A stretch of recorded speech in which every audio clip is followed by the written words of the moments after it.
What's up, guys? Slimeball FM, and let's get straight to it. So, yeah, as you can see by the table, I think our Champions League dreams are pretty much over. I mean, we were right neck and neck with these teams, but then after how it's gone lately, I mean, I don't think there's any chance of us getting in there.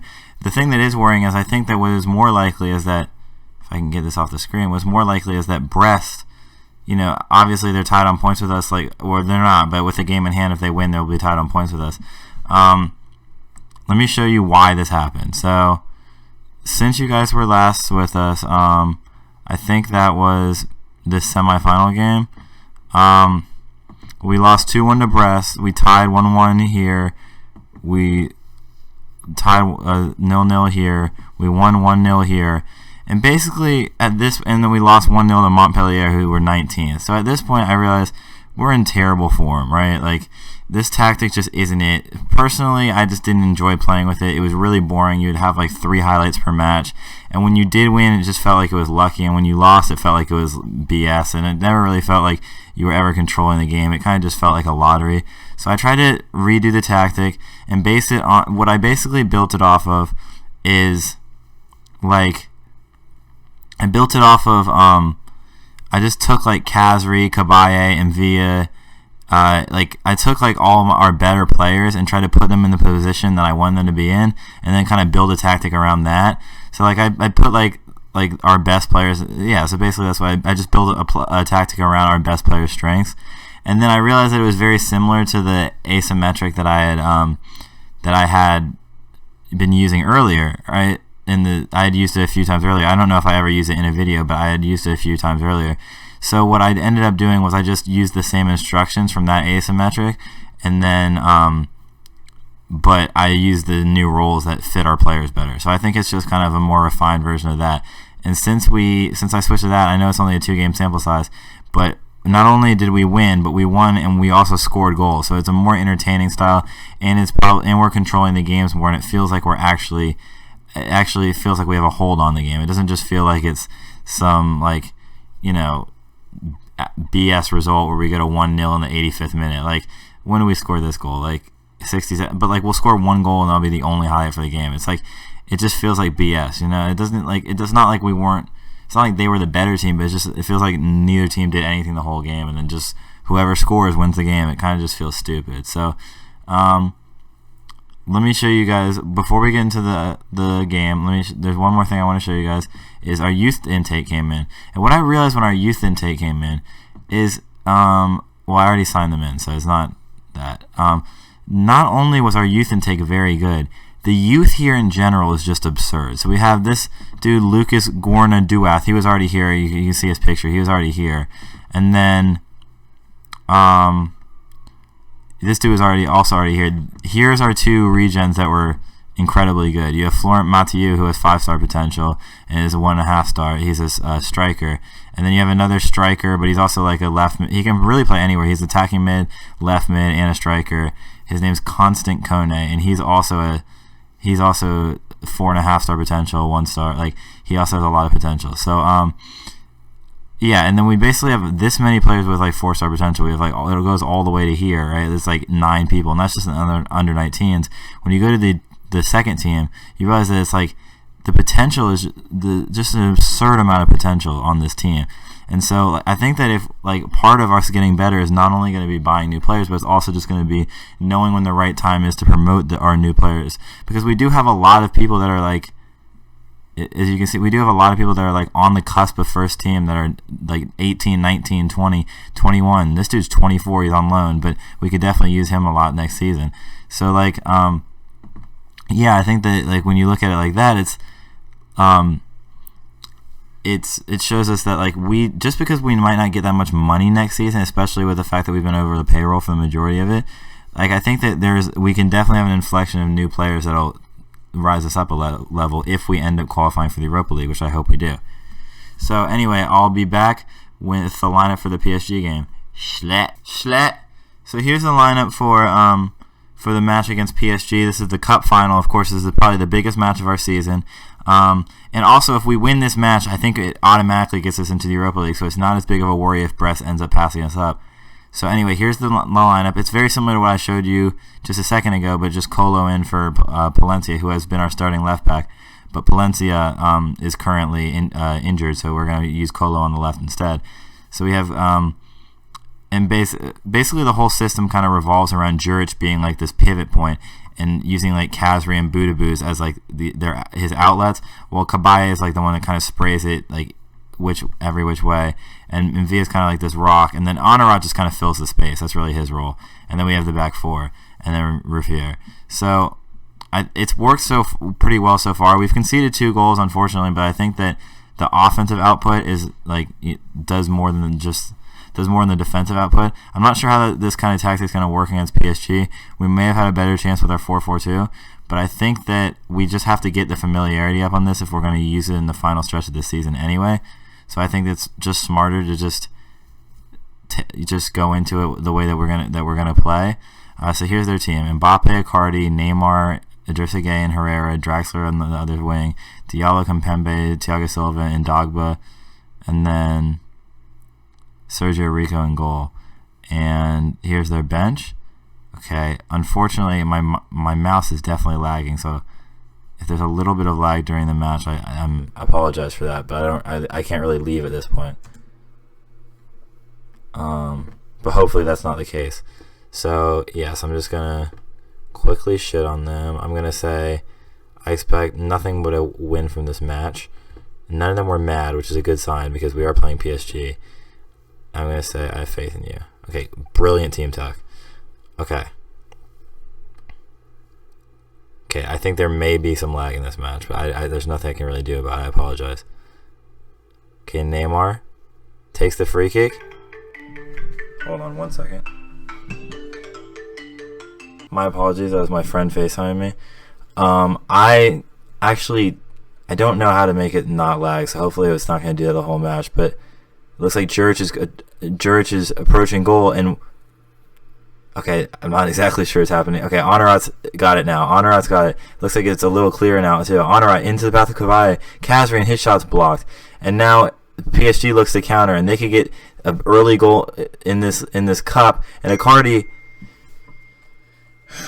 Kabaye finds Colo, LaCroix. And it looks like we're passing it around PSG, which is a good sign. Now Budabuz, that's a brilliant tackle from Gueye, though.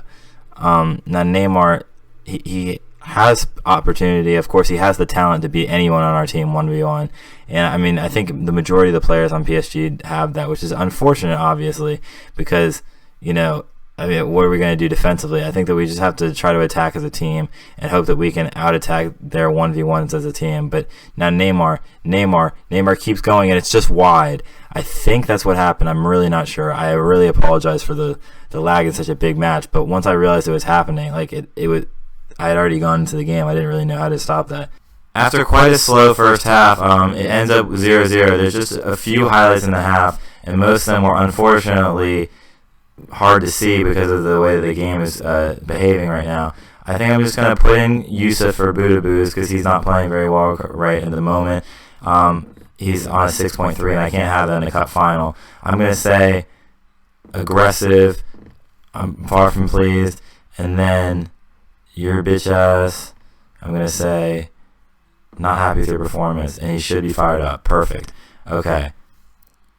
Now it's still 0-0. If we can just nick one, I mean, obviously, if we could win this final somehow, it would be an absolutely brilliant result, legendary result even. Now Juric has space. Juric finds Kola back, and they just put a ball into the box. I mean, Juric isn't there, but maybe someone else can get onto it. Oh, and Honorat had a big chance there, but Rico saves it, and hopefully they can't counter here. Okay, it's a little laggy again, but Sarabia, I can still tell, is on it. Sarabia is moving fast toward our goal, crosses it in, Rabona, and Icardi's shot is saved by Ruffier brilliantly. He's held on to it comfortably. And I just realized, I looked at the stats, and the fouls are 14-1. We are really playing a physical style right here, and that's what I like to see. Against a better team than us, we just have to push it. And Juric, he has to do better there. That's Cristaldo level finishing for sure. And I think that at this point we just can't tolerate people putting on such poor performances no matter who they are.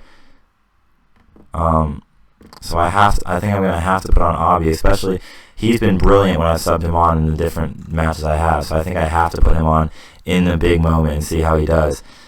Now, with 37 minutes left, what is going to happen? The highlight happens quickly after my sub, which means it could either be brilliant or absolutely despicable.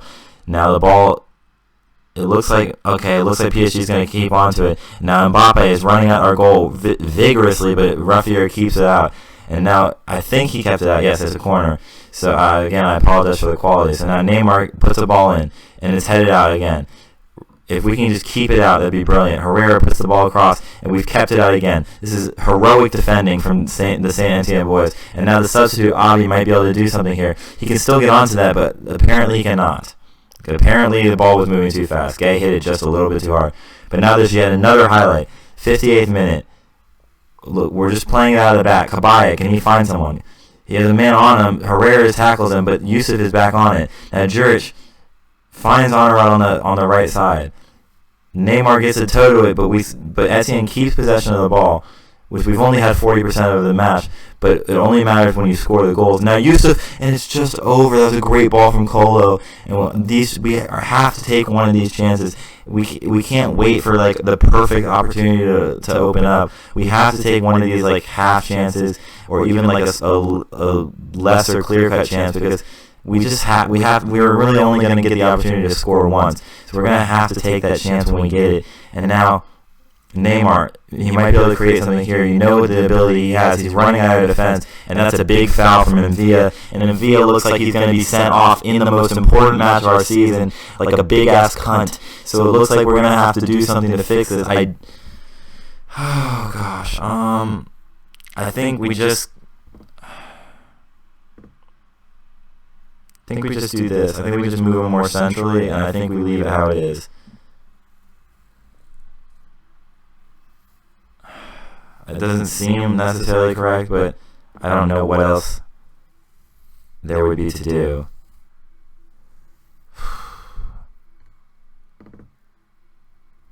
Okay. Now Kola throws it in. He does the long throw. He finds Abi on the wing, who plays into Kabaya. Now Juric holds it up, finds Yusuf. If he could play it back to him, that'd be great. But no, Kabaya is still on it, though. And now Etienne could still create an attack here, even though their original counter was quelled. Now, Honorat, where is he looking? If he could switch, that'd be brilliant. But that's a poor pass from Honorat. And now PSG could counter. Looks like even though that they've had the majority of possession, it looks like they've been countering on it slightly. And Mbappe scored, but it looks like the linesman's called it offside. And then that must be very, very close, because at first glance I thought it was on. And no, he is definitely offsides. He's a good margin offsides. Okay, that's a great call from the linesman. And now Sarabia starts with the ball, but Abi nicks it off him real quick. But then PSG gets it right back, and now they're attacking us. Dagba, the starting right back for this match, gets it taken from Abi, but it's just right back to Sarabia, and now it's into Mbappe. Mbappe, he finishes, and Mbappe makes it 1-0 and breaks the heart of the Etienne faithful. Oh, Etienne, we had a chance to win this game, or just get one. We've had so many little opportunities that we've just had to take advantage of one. And Mbappe gets one opportunity, and he takes it in stride. Gets his 29th goal in all competitions this season. What a brilliant season he's having. And I think we just have to. We have to go balls to the wall here. I know we're down 10 men, which you have to look at as a big turning point in the match. And I think that I can't put Cristaldo in. It's just not going to happen. I don't have any other subs. That's not happening. So we're just gonna not sub. This would, okay. Confirm changes. Okay. The stress is definitely creeping in. I mean, there's only 15 minutes left for us to make something happen, and we have one less man. The likelihood of that is very low. But now Kola throws it into Juric, and maybe this is the time. Maybe this is the time. Lacroix, our set piece menace. Maybe he can create something. Maybe he can be on the end of a brilliant set piece. But no, Cavani's now on the end of a brilliant ball, and he can make it 2-0. But Raffier keeps it out. Okay, Neymar puts the ball in. Mbappe runs to it, but it's blocked. It's blocked courageously, and Kabaya is tackled very harshly by, I think that was Mbappe. And now we have just 5 minutes left to create a chance. And it looks like Looks like there will be a chance from one of the teams, but it looks like it may be PSG as Dogba runs down the line, puts the ball in. It's headed out by Honorat, and maybe Etienne can counter here. Juric finds Honorat. Honorat plays it into Yusuf, who finds Cabaye. The footage is starting to clear up now, but Cabaye is tackled by Neymar, and now it looks like PSG will counter. They find Mbappe, and he's done it. Oh, but it's offsides. It's been disallowed. It's been disallowed again. Mbappe would have a hat-trick if he would just stay on sides, but instead it's been disallowed, and we still have a small opportunity. We still have a small opportunity to get one goal back in this match. Is there a way to take out Honorat, or maybe I just put in?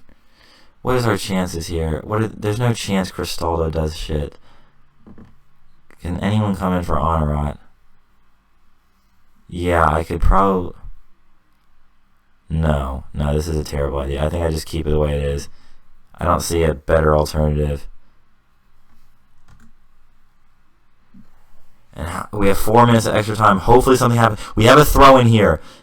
Now it looks like a long throw. Debuchy. He throws it in. Maybe George can get a header in. Perrin. The shot's blocked. Yusuf!